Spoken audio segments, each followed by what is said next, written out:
नमस्कार दोस्तों, मैं श्वेताब कुमार आप सभी का आपके अपने YouTube चैनल लॉकुल पर बहुत बहुत स्वागत करता हूं। दोस्तों, यह जो जब से 3 years practice rule supreme court के द्वारा एक जजमेंट के माध्यम से लागू कर दिया गया है, चाहे आप किसी भी स्टेट जुडिशरी एग्ज़ाम की तैयारी कर रहे हैं तो उस पर यह 3 इयर्स प्रैक्टिस रूल अब से लागू रहेगा। जितनी भी नई वैकेंसीज आएंगी उस पर यह 3 इयर्स प्रैक्टिस रूल लागू रहेगा। तो क्या है यह 3 इयर्स प्रैक्टिस रूल, पहले से समझते हैं। क्या इसका इम्पैक्ट पड़ने वाला यह भी समझते हैं, और क्या आपकी स्ट्रेटेजी होनी चाहिए यह भी हम समझेंगे। देखिए, 3 इयर्स प्रैक्टिस रूल यह है कि अब से आपको जुडिशरी के एग्ज़ाम में, जुडिशरी एग्ज़ाम जिसे हम कहते हैं सिविल जज जूनियर डिवीज़न, ठीक है, इसका जो एग्ज़ाम होता है इसके लिए आपको 3 इयर्स एडवोकेसी एक्सपीरियंस चाहिए। नंबर 1 बात समझिए बात को, 3 इयर्स एडवोकेसी यानी वकालत। क्या है? वकालत का आपको एक्सपीरियंस चाहिए। एज एन एडवोकेट आप इनरोल होने चाहिए, ठीक है। यह बात समझ में आ गई। तो उसके लिए आपको क्या करना होगा? तो नंबर 2, आप खुद को इनरोलमेंट अपना करवा लीजिए। जैसे ही आपका LLB का पढ़ाई कंप्लीट हो जाता है, चाहे 3 इयर्स लॉ हो या 5 इयर्स लॉ हो, उसके बाद आप क्या कीजिए, अपना स्टेट बार काउंसिल, अगर हम बिहार की बात करें तो स्टेट बार काउंसिल इनरोलमेंट करवा लीजिए स्टेट बार काउंसिल में, ठीक है। स्टेट बार काउंसिल जो आपका पटना में है, ठीक है, बिहार स्टेट बार काउंसिल, वहाँ पे आप अपना इनरोलमेंट करवा लीजिए। अब इनरोलमेंट हो गया, उसके बाद क्या एक्सपीरियंस कब से काउंट होगा? देखिए, ये कन्फ्यूज़न थोड़ा सा बच्चों में है कि क्या होता है कि एक तो हमारा इनरोलमेंट होता है हमारे स्टेट बार काउंसिल में, उसके बाद हम अपने ज़िले में, अगर डिस्ट्रिक्ट कोर्ट है तो वहाँ जो ज़िले में जो अदालतें होती हैं, वहाँ पे जो बार एसोसिएशन होते हैं, वहाँ पे जो मेंबरशिप ली जाती है, उस मेंबरशिप जिस दिन ली जाएगी उस डेट से काउंट होगा हमारा एक्सपीरियंस। ध्यान से सुनिएगा, जिस दिन हमने मेंबरशिप लिया है उस तारीख से हमारा एक्सपीरियंस काउंट होगा, या जिस डेट को हमने इनरोलमेंट करवाया है, ठीक है, उस डेट से काउंट होगा। तो यह जान लीजिए कि आपका जो यह मेंबरशिप है ना, डेट ऑफ मेंबरशिप से काउंट नहीं होगा। यह जो एक्सपीरियंस है आपका मेंबरशिप के डेट से काउंट नहीं होगा, ठीक है। यह काउंट कब कहाँ से होगा? यह काउंट होगा इनरोलमेंट, जब से आपका इनरोलमेंट हुआ है कहाँ, स्टेट बार काउंसिल में, तब से आपका एक्सपीरियंस काउंट किया जाएगा, ठीक है। ये एक्सपीरियंस की जो बात है, यह जो एक्सपीरियंस की बात है 3 इयर्स, ठीक है, यह काउंट होगा आपका डेट ऑफ इनरोलमेंट से काउंट होगा, जो आप अपने स्टेट बार काउंसिल में करवाएंगे, ठीक है। अपने चाहे आप दिल्ली स्टेट बार काउंसिल में करवाएं, ठीक है, या फिर Bihar state bar council Patna में करवाएं, उत्तर प्रदेश में आप करवाते हैं, जो भी आपका स्टेट लगता है, ठीक है। तो वहाँ जो आप स्टेट बार काउंसिल में जो इनरोलमेंट करवाएंगे, वहाँ से आपका 3 साल पूरा होगा उस डेट से, ठीक है। मेंबरशिप आपके जो मेंबर, जैसे एडवोकेट एसोसिएशन पटना में हो गया, या डिस्ट्रिक्ट बार एसोसिएशन हो गया मुजफ्फरपुर में, या यहाँ एडवोकेट एसोसिएशन भी है मुजफ्फरपुर में, ठीक है, डिस्ट्रिक्ट कोर्ट में, तो वहाँ की मेंबरशिप से काउंट नहीं होगा, ठीक है। तो ये बात आपको ध्यान रखना है। दूसरा काम आपको क्या करना है, यह 3 चीज़ तो आप जान ली, एक काम और आप कर लीजिए, AIBE, क्योंकि इनरोलमेंट जब आप करवाते हैं तो आपको 2 साल का सिर्फ प्रोविज़नल मिलता है सर्टिफिकेट जो होता है वो प्रोविज़नल मिलता है। 2 साल के बाद क्या है, इसका टाइम पीरियड 2 साल है मैक्सिमम, प्रोविज़नल मिलता है। उसके बाद अगर आप ऑल इंडिया बार जो एग्ज़ाम है AIBE, ठीक है, ऑल इंडिया बार एग्ज़ाम, यह आपको पास आउट करना होगा, यह आपको पास आउट करना होगा। तो इसकी तैयारी आप इसको क्लियर कर लीजिए, ऑल इंडिया बार को। इसके बाद आपको क्या मिलेगा, तो सर्टिफिकेट ऑफ प्रैक्टिस, यह ज़रूरी है। तो इस पर आप ध्यान दीजिए। सर्टिफिकेट ऑफ प्रैक्टिस बहुत इजी पेपर होता है, कोई ऐसा परेशान होने की आवश्यकता नहीं है, ठीक है। 2 साल का प्रोविजनल मिला ही हुआ है, वहाँ से आपका काउंट हो जाएगा। और certificate of practice all India bar examination है, उसको आप क्लियर कर लीजिए, उसके बाद आपको सर्टिफिकेट ऑफ प्रैक्टिस आपको मिल जाएगा। तो 3 इयर्स हो गया आपको advocacy experience, 3 years advocacy experience वकालत का। उसके बाद इनरोलमेंट आपको करवा लेना है स्टेट बार काउंसिल में, ठीक है। और उसी इनरोलमेंट से आपका एक्सपीरियंस 3 साल का काउंट होगा। और जब आप इनरोलमेंट करवाते हैं तो 2 साल का आपको प्रोविजनल सर्टिफिकेट मिलता है, ठीक है। उसकी 2 साल वैलिडिटी होती है, ये याद रखिएगा, ठीक है। उसका जो आपका डिस्ट्रिक्ट बार एसोसिएशन है, कोई जो बार या कोई भी बार एसोसिएशन है, ठीक है, हर ज़िले का या हर हाई कोर्ट में जो होते हैं बार एसोसिएशंस, उसकी मेंबरशिप लोग लेते हैं, तो उस मेंबरशिप से काउंट नहीं होकर आपका काउंट होगा जो स्टेट बार काउंसिल में आपने करवाया है, उससे आपका एक्सपीरियंस काउंट होगा। न कि अगर मुजफ्फरपुर की बात करें, मुजफ्फरपुर में 2 बार एसोसिएशन है, एक डिस्ट्रिक्ट बार एसोसिएशन DBA और एक एडवोकेट एसोसिएशन, तो वहाँ जो आप मेंबरशिप लेंगे उस डेट से काउंट नहीं होगा। इस बात को आपको ध्यान में रखना है। तो मेंबरशिप लेकिन ले लीजिएगा आप, ठीक है, मेंबरशिप लेने से फ़ायदा ही आपको होने वाला है। उसके बाद फिर ऑल इंडिया बार एग्जामिनेशन, इसको क्रैक कीजिए, जिसके बाद देन आफ्टर आपको सर्टिफिकेट ऑफ प्रैक्टिस दिया जाएगा, जो परमानेंट आपको एक लाइसेंस मिल जाता है एडवोकेसी के लिए, ठीक है। तो यह 4 चीज़ें हो गई। उसके बाद सवाल उठता है कि यह जो सर्टिफिकेट एक्सपीरियंस का वहाँ वो किन से मिलेगा। तो एक्सपीरियंस सर्टिफिकेट जो इशू होगा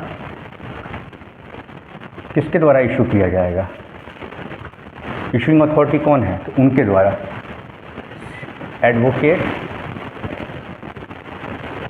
advocate having 10 years of experience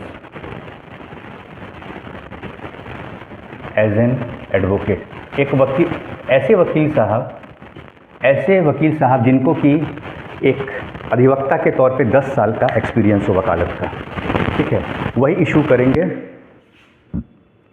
ठीक है, एक्सपीरियंस सर्टिफिकेट, ठीक है।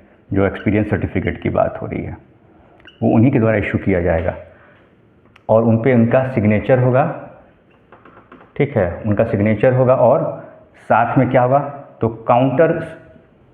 काउंटर सिग्नेचर होगा प्रिंसिपल डिस्ट्रिक्ट एंड सेशन जज का, ठीक है। और अगर हाई कोर्ट की बात करें, आप हाई कोर्ट में प्रैक्टिस करते हैं, तो पटना हाई कोर्ट की बात करें तो मान लीजिए एडवोकेट एसोसिएशन आपका है वहाँ पर, ठीक है, वहाँ पे आप किसी सीनियर को ज्वाइन करते हैं तो सीनियर का साइन होगा सर्टिफिकेट पे, काउंटर साइन। जो भी ऑथराइज्ड ऑफिसर होंगे, authorised judicial officer by high court, ठीक है, उनका साइन हो जाएगा। तो यह कुछ चीज़ें हैं, ठीक है। इस तरीके से आपको एक्सपीरियंस सर्टिफिकेट मिलेगा। देन आफ्टर आप 3 साल का आपका एक्सपीरियंस हो जाता है, देन आफ्टर आप जुडिशरी के एग्ज़ाम देने के लिए एलिजिबल हो जाएंगे, ठीक है। यह सारी चीज़ें हैं। अब इसमें बहुत सारे लोग का एक तर्क है, देखिए वो अपनी जगह सही हो सकते हैं, ठीक है, लेकिन सुप्रीम कोर्ट ने जो टिप्पणी की है इस फैसले के साथ, वह भी हमें समझना होगा। देखिए 3 इयर्स जो प्रैक्टिस रूल है ना, यह थोड़ा सा एक प्रैक्टिकल अप्रोच को लेकर लिया गया है। अब बहुत सारे लोग का कहना होता है कि यह जो ये यूपीएससी का जो एग्ज़ाम होता है, ध्यान से देखिएगा, ये जो यूपीएससी का एग्ज़ाम होता है सिविल सर्विस, इसमें तो इस तरह का कोई 3 इयर्स एक्सपीरियंस या एनी एक्सपीरियंस नॉट रिक्वायर्ड, इसकी कोई आवश्यकता नहीं होती है ना। तो ये सिविल जज में ही क्यों है नॉट रिक्वायर्ड, इसमें तो कोई ज़रूरत नहीं होती है इसमें कोई ज़रूरत, ना किसी 3 इयर्स की ज़रूरत होती है, ना तो किसी भी प्रकार के एनी एक्सपीरियंस, किसी भी प्रकार के एक्सपीरियंस की ज़रूरत नहीं होती यूपीएससी में। सीधा है कि आप ग्रेजुएट हैं, बस हो गया। किसी भी स्ट्रीम से आप ग्रेजुएट हैं, आपका आर्ट्स है, कॉमर्स है, साइंस है, डजेंट मैटर, आप ग्रेजुएट हैं, आप एलिजिबल हो गए बस यूपीएससी के लिए। लेकिन वहीं अगर सिविल जज की बात करें, सिविल जज जेडी मतलब जूनियर डिवीज़न, ठीक है।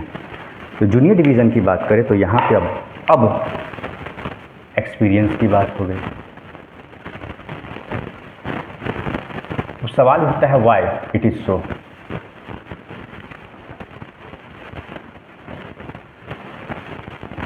इसकी आवश्यकता क्यों पड़ी, क्यों ज़रूरत पड़ी? तो देखिए, आप जजमेंट को जब देखिएगा ना, उसमें क्या हुआ और देखिए अंतर क्या है। देखिए यूपीएससी जो होता है ना, यूपीएससी का जो एग्ज़ाम देते हैं एस्पिरेंट, उनको पब्लिक से डील करना होता है और साथ में उनके नीचे हिरार्की पूरी होती है, जो कि मान लीजिए वह किसी भी उनकी पहली जो ज्वाइनिंग ही होती है, उसके नीचे उनके बहुत सारे, जैसे मान लीजिए कि उनको डीडीसी बनाया जाता है या नगर आयुक्त बनाया जाता है या कुछ दिन के लिए एसडीएम बनाया जाता है, तो उनके साथ एक ऐसी टीम होती है जो वेल ट्रेंड होती है, तो वो सीख जाते हैं। हालांकि उससे पहले उनकी एक ज़बरदस्त ट्रेनिंग होती है, बहुत बेहतर तरीके से ट्रेनिंग होती है, लेकिन उनके साथ एक टीम जो होती है, जब वो ऑफिस ज्वाइन करते हैं तो वो बहुत ही पेशेवर तरीके से होते हैं, वेल ट्रेंड होते हैं, वेल क्वालिफाइड होते हैं, एक बाकायदा उनका पूरा इस्टेब्लिशमेंट होता है और उनको जो डील करना होता है सोसाइटी से, एक ऑफिशियल वर्क होता है, ठीक है ना, एक एडमिनिस्ट्रेशन, जनरल एडमिनिस्ट्रेशन का वर्क होता है। यूपीएससी के बाद जो होता है, यूपीएससी की अगर हम बात करें तो यह जनरल एडमिनिस्ट्रेशन, बहुत लोग का कहना है कि भाई ये नियम यूपीएससी पर क्यों लागू नहीं है, तो यहाँ पर देखिए जनरल एडमिनिस्ट्रेशन का वर्क होता है, जनरल एडमिनिस्ट्रेशन। अब जनरल एडमिनिस्ट्रेशन में किससे डील करना पड़ता है, तो कॉमन मैन से, ठीक है, कॉमन मैन से इनको डील करना होता है, आम पब्लिक से डील करना होता है, यानी पब्लिक डीलिंग का वर्क होता है इनका, ठीक है, पब्लिक वर्क, ठीक है। उसके बाद फिर पॉलिसी मेकिंग, तो यह धीरे धीरे इनको सिखाया जाता है और इनके पास क्या होता है, प्रॉपर इस्टेब्लिशमेंट होता है, इनके पास प्रॉपर इस्टेब्लिशमेंट होता है, ठीक है। इनका बाकायदा एक अच्छा खासा ऑफिस होता है, ऑफिस में भी वेल ट्रेंड एक्सपीरियंस लोग होते हैं, बहुत बेहतर तरीके से सब कुछ होता है यूपीएससी में, ठीक है। इनको किसी वकील साहब से, ठीक है, डील नहीं करना होता, किसी पेशेवर से इनको डील नहीं करना होता है, इनको सबसे, इनके पास सब लोग आएंगे। अब एज डीएम होते हैं तो डीएम की भी कोर्ट होती है, डीएम का भी कोर्ट होता है ना, एडीएम का भी होता है, तब तक ये बहुत एक्सपीरियंस हो जाते हैं। और मैंने बताया ना कि इनके जो ऑफिस में होते हैं, ऑफिस में जो लोग होते हैं वह वेल ट्रेंड होते हैं, बहुत पेशेवर होते हैं वो लोग। कलेक्ट्रेट में आप चले जाइए, डीएम का कोर्ट देखिए, वेल इस्टेब्लिश्ड कोर्ट रूम होगा उनका, बाकायदा ऑफिस प्रॉपर एकदम, जो कहते हैं ना कि एक पेशेवर तरीके से सब कुछ होता है, प्रॉपर इस्टेब्लिशमेंट होता है, पूरी एक टीम होती है। लेकिन सिविल जज के मामले में यह बात नहीं होता है। सिविल जज समझिए कि अकेले इनको सब कुछ संभालना होता है, ऑफिस होता है, सब कुछ होता है, लेकिन इनके ऊपर बहुत प्रेशर होता है, सब कुछ इन्हें देखना है। इनके पास कोई प्रॉपर वैसी कोई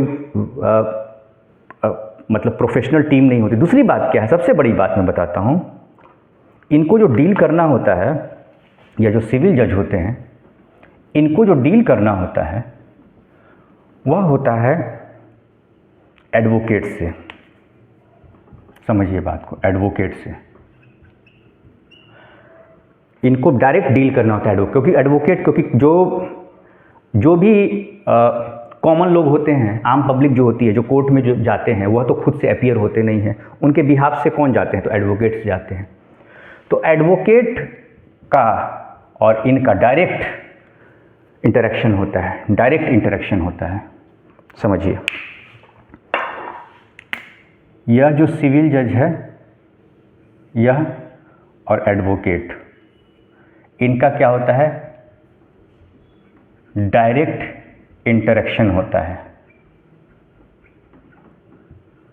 ठीक है।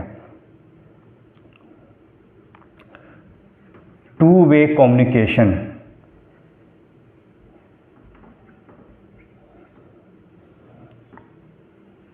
कॉर्डियल इन्वायरमेंट, यह सब कुछ होना चाहिए। टू इंश्योर जस्टिस, यह होना चाहिए। लेकिन होता क्या है कि कुछ ऐसे मामले सामने आए हाई कोर्ट के सामने, जो हमारे सिविल जज हैं जूनियर डिवीज़न, उनको लेकर कि थोड़ा सा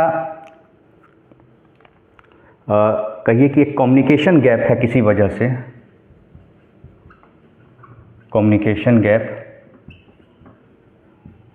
लैक ऑफ, उसमें उसके रूट में जब लोग गए तो लैक ऑफ प्रैक्टिकल नॉलेज। अब जैसे क्या होता है, वकील साहब है, एक कोर्ट रूम से दूसरे कोर्ट रूम इधर उधर, कभी क्लाइंट नहीं आ पाया, डिस्ट्रिक्ट कोर्ट की क्योंकि बात हो रही है, ये हाई कोर्ट या सुप्रीम कोर्ट की बात नहीं हो रही है, ठीक है, क्योंकि जब मामला सिविल या जूनियर डिवीज़न का है तो डिस्ट्रिक्ट कोर्ट की ही बात होगी। तो गांव देहात से, ग्रामीण क्षेत्रों से आते हैं, बहुत सारे ऐसे प्रैक्टिकल एस्पेक्ट होते हैं जो कि एक एडवोकेट को, एक वकील साहब को फेस करना पड़ता है, उसे यह सिविल या जूनियर डिवीज़न कभी कभी नहीं समझ पाते हैं, ठीक है। तो इसके जब रूट में बात गई तो हाई कोर्ट ने जो समझा उसके माध्यम से यह बात सुप्रीम कोर्ट तक गई, और जो डिफरेंट हाई कोर्ट से जो रिपोर्ट मिली सुप्रीम कोर्ट को, उसमें यही समझ में आया कि कम्युनिकेशन गैप हुआ, एक लैक ऑफ प्रैक्टिकल नॉलेज हुआ, ठीक है, प्रॉपर कोऑर्डिनेशन की कमी। क्यों हुआ? क्योंकि देखिए, जब तक जो एस्पिरेंट हैं, ठीक है, जो तैयारी कर रहे हैं, उन्होंने कभी कोर्ट रूम को देखा ही नहीं, एडवोकेसी क्या होती है उसको समझा ही नहीं, तो क्या एक जर्नी होती है एडवोकेट की, journey of advocate, journey of an advocate, ठीक है, वह उन्हें भाई पता ही नहीं चला, क्योंकि वो कभी कोर्ट गए नहीं, ठीक है, वो कभी कोर्ट गए नहीं तो पता नहीं चला, ठीक है। तो आप इस सिविल जज का जो एग्ज़ाम होता है या सिविल जज की जो वैकेंसी है, उसको आप यूपीएससी एग्ज़ाम से आप उसको कंपेयर नहीं कर सकते हैं। यहाँ पे डायरेक्ट इनका कोई वकील साहब जैसे ही ज्वाइन करते हैं, वकील साहब से ऐसा कुछ नहीं होता है, वहाँ सुनवाई नहीं होती है, ऐसा कुछ नहीं है। अलग अलग नेचर ऑफ वर्क होता है इनके ऑफिशियल्स। इनके यहाँ जैसे मान लीजिए कि नगर आयुक्त बनते हैं तो इनके पास इंजीनियर्स भी होंगे, ठीक है, बड़ा बाबू भी इनको होते हैं, बहुत एक्सपीरियंस्ड होते हैं, ठीक है, उसका ऑफिस सुपरिटेंडेंट होते हैं, इनके असिस्टेंट होते हैं, बहुत पूरी एक टीम होती है इनके पास, ठीक है। पेपर वर्क होता है, धीरे धीरे पेपर को देखते करते वो लोग समझते हैं, और एक अलग उनको इन्वायरमेंट मिलता है, एक अलग इंफ्रास्ट्रक्चर होता है। बहुत अंतर है यूपीएससी में और सिविल जज में। लेकिन सिविल जज में आप जिला अदालतों को कभी अगर आपने नहीं देखा है तो जाके आप देख लीजिए। बहुत सारे बच्चों ने तो जो सिविल जज बन गए उन्होंने अभी तक नहीं देखा था, आज वो आते हैं तो देखते हैं कि कोर्ट रूम कैसा है, वो पहली बार देखते हैं, इजलास वो पहली बार देखते हैं, कोर्ट रूम की भीड़ पहली बार देखते हैं, ठीक है, विटनेस बॉक्स में जो विटनेस आते हैं पहली बार देखते हैं। मैंने खुद देखा है कि मेरे सामने की बात है, उन ट्रेनिंग ही चल रही थी उस बीच में, तो हिंदी लिखने में दिक्कत हो रही थी एक यंग जुडिशियल ऑफिसर को, या वो समझ नहीं पा रहे थे, ठीक है। तो ये कुछ प्रैक्टिकल चीज़ें हैं, तो ये सब कुछ लिखना, करना, समझना कैसे होगा, यह जब तक यह एक्सपीरियंस की जो बात हो रही है यह फॉलो नहीं किया जाएगा तब तक यह संभव नहीं है। इसीलिए सुप्रीम कोर्ट ने यह रूल लागू कर दिया। बहुत लोग कहते हैं कि इसके खिलाफ हम आगे जाएंगे, ठीक है, रिव्यू पिटीशन वगैरह जो भी है सुप्रीम कोर्ट में आप कीजिए। लेकिन देखिए, ये फ्यूचर को लेके देखा गया। अब बहुत सारे लोग का कहना है कि जो लड़कियां हैं उनके लिए प्रॉब्लम है, एज फैक्टर उनके लिए है, शादियों की बात आ जाती है। तो देखिए, ऐसी बात नहीं है। अब वो पहली बात नहीं है कि पहली वाली की बहुत पहले शादियाँ हो जाती हैं। अब हर कोई चाहता है प्रॉपर अपने को कहिए कि फ्यूचर को सिक्योर करके फिर आगे की चीज़ों को वह करते हैं, ठीक है, तय करते हैं आगे की चीज़ें, शादी वगैरह जो भी है, ठीक है ना। तो ऐसी कोई बात नहीं है। दूसरी बात, शादी के बाद भी बहुत सारे ऐसे कैंडिडेट्स हैं जिन्होंने जुडिशरी के एग्ज़ाम को क्रैक किया, ऐसी बात नहीं है, ठीक है। तो यह कुछ प्रैक्टिकल एस्पेक्ट और जो सुप्रीम कोर्ट का जजमेंट आया है उसको लेकर मैंने आज के इस वीडियो लेक्चर में पूरे टॉपिक को कवर किया है। आपको क्या करना है वो मैं बता देता हूँ। 3 साल का समय है, नो डाउट 3 साल का समय आपके लिए अब बहुत बेशकीमती है। इसमें आप तैयारी कीजिए, स्ट्रेटेजी बनाइए, कुछ स्टेट्स को पकड़िए। एपीओ का एग्ज़ाम है उससे आप दे सकते हैं। एपीओ में तो अभी तक यह रूल लागू नहीं हुआ है। अभियोजन पदाधिकारी जिसे एडीपीओ भी कहा जाता है मध्य प्रदेश में, एमपी एडीपीओ, आप उसकी तैयारी कर सकते हैं। वहाँ से भी आपका एक्सपीरियंस काउंट होगा एज एन एडवोकेट, ठीक है। तो आप तैयारी कीजिए बढ़िया, कहीं कोई दिक्कत वाली बात नहीं है, क्योंकि यह रूल सिर्फ आपके लिए नहीं सभी के लिए लागू है। और सुप्रीम कोर्ट ने कुछ ऑब्जर्वेशन भी इसमें दी है। बहुत लोग का कहना है कि वो ऑब्जर्वेशन समझ में नहीं आ रहा है, अगर यहाँ पे समझ में नहीं आ रहा है। नहीं, समझ में नहीं आ रहा वो आप अपने दृष्टिकोण से देख रहे हैं, लेकिन जैसे मैंने देखा यूपीएससी के एग्ज़ाम से कंपैरिजन हो गया। मुझे भी पहले सुनने में अच्छा लगता है, लेकिन आप प्रैक्टिकली देखेंगे तो यूपीएससी का एक एनवायरनमेंट का बहुत फ़र्क पड़ता है। यहाँ ग्रामीण क्षेत्र से लोग आते हैं, तमाम चीज़ें हैं। एक एडवोकेट जैसे नया कोई वकालत शुरू करता है, वो समझता है पेन, वो समझता है कि अरे कोई मुवक्किल आ रहा है, कोई क्लाइंट आ रहा है, उसकी क्या प्रॉब्लम होगी। फटाक से वो जाता है कोर्ट में, जाके उसकी हाज़िरी देता है। अटेंडेंस जो कोर्ट में लगती है, डेट जिस दिन होती है उसकी अटेंडेंस लगानी होती है, ठीक है, एक्यूज़्ड की, ठीक है। या फिर सिविल केस है तो वहाँ भी आपको लगाना होता है अटेंडेंस वहाँ पर कोर्ट रूम में, ठीक है। गवाही होती है उनकी, ठीक है। कैसे ड्राफ्टिंग हुआ, क्या प्रॉब्लम होता है, डॉक्यूमेंटेशन में क्या प्रॉब्लम होता है, वो प्रैक्टिकल एस्पेक्ट आप कैसे सीखेंगे। आप कोर्ट गए नहीं, एकदम से आप कोर्ट नहीं गए। मान लीजिए आपने एलएलबी करी, उसके बाद आप एलएलएम कर रहे हैं, बाहर से आप हैं, एग्ज़ाम दिया, आपका एग्ज़ाम निकल गया। अब कोर्ट में क्या प्रॉब्लम होता है, प्रैक्टिकली क्या लिटिगेंट्स को क्या प्रॉब्लम होता है, और लिटिगेंट्स के ही प्रॉब्लम को रिप्रेजेंट करते हैं, या कहिए कि लिटिगेंट्स के ही प्रॉब्लम से डायरेक्टली कोई अफेक्टेड होता है तो एडवोकेट। बारिश हो रही है, कहीं कुछ पेड़ गिर गया, आंधी तूफान आ गया, वकील साहब नहीं आ पाए, अब वो किसी दूसरे वकील साहब को कह रहे हैं कि आप प्रॉक्सी काउंसिल आप अपीयर हो जाइए, ठीक है। कोर्ट रूम में कभी कभी समझाते हैं, कभी कभी कोर्ट का कहिए कि बिहेवियर एस्पेक्ट थोड़ा सा प्रॉपर नहीं हो पाता है वहाँ पर। डिस्ट्रिक्ट कोर्ट की बात कर रहा हूँ, जिला अदालतों पे, क्योंकि मामला भी डिस्ट्रिक्ट कोर्ट को लेकर ही है, ठीक है। तो ये सारी चीज़ें हैं। तो ये सब बातें गई हाई कोर्ट तक, हाई कोर्ट के संज्ञान में, नॉलेज में यह बातें आई। देन आफ्टर हाई कोर्ट ने अपने माध्यम से सुप्रीम कोर्ट तक यह बातें रखी, सुप्रीम कोर्ट तक भी यह बातें गई, और एक मामला सुप्रीम कोर्ट के पास आया। सुप्रीम कोर्ट के पास जब ये मामला है तो सुप्रीम कोर्ट को लगा कि ये प्रॉपर समय है जब एक वर्डिक्ट, एक फैसला सुनाया जाए। एक तरीके से कहिए कि जुडिशियल रिफॉर्म का एक पार्ट है जिसका इनिशिएशन सुप्रीम कोर्ट ने लिया है। तो अभी इसी के साथ चलिए, देखा जाए कि इसका क्या इम्पैक्ट पड़ता है। एटलीस्ट इम्पैक्ट तो देखिए, ठीक है ना, वो हड़बड़ी में गड़बड़ी वाली बात नहीं होनी चाहिए। तो दोस्तों, मेरी पूरी शुभकामनाएं हैं, और मेरे जैसे जितने भी मेंटोर हैं सबकी शुभकामनाएं आपके साथ है। हम सभी यही चाहते हैं कि आपका फाइनल सिलेक्शन हो, एक अच्छे जुडिशियल ऑफिसर बने, और डिस्ट्रैक्शन से अपने आप को दूर रखिए। 3 साल का समय है, मेहनत कीजिए, प्रॉपर गाइडेंस रखिए अपने पास, अच्छी मेंटरशिप रखिए अपने पास, डायरेक्ट से गो थ्रू होते रहिए।